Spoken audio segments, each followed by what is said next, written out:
শুভ সন্ধ্যা। তোমরা কেমন আছো? আশা করি সকলেই ভালো আছো।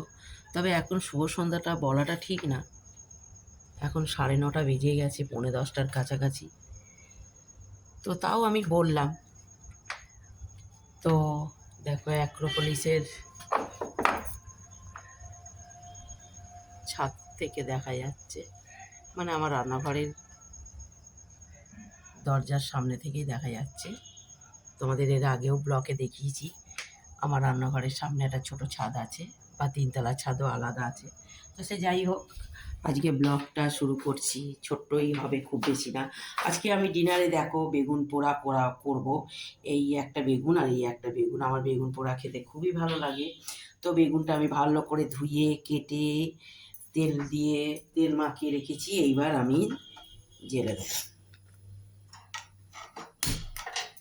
তো এইটা এখন পোড়াবো, পোড়ানোর পর এইটা আমি পোড়াবো। তো দুটো বেগুন ভাজা না করে পোড়া খেতে বেশি ভালো লাগে এখন। তো এখন পোড়ানো হোক, তারপর আবার আসছি।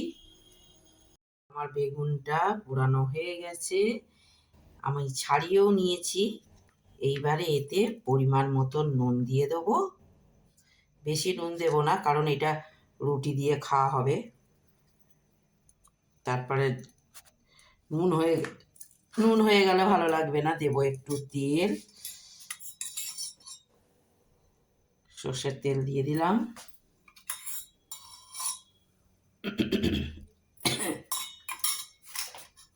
আর এখানে কুচনো পেঁয়াজ আর আছে কুচনো লঙ্কা। তবে এখানে টমেটো মানে পোড়া দেয় বা ধনে পাতা দেয়, তো ধনে পাতা আমি দিই, কিন্তু আজকে ধনে পাতা নেই। তো এই কুচনো পেঁয়াজগুলো দিয়ে দিলাম। পেঁয়াজ বেশি দিলে ভালো লাগবে। দিয়ে এবার এটা আমি মেখে নিয়ে তারপরে তোমাদের কাছে আবার আসছি। তো এইটা আমারই ডিনার, আমার দুটো রুটি রাত্রিরে আমার দুটো রুটি, একটু ফুলকপি আলু দিয়ে কড়াইশুঁটি দিয়ে তরকারি করেছিলাম, সেই তরকারি, আর বেগুন পোড়া, আর একটা মিষ্টি। এখন 10:30 বাজে, আমি ডিনার করবো এবার।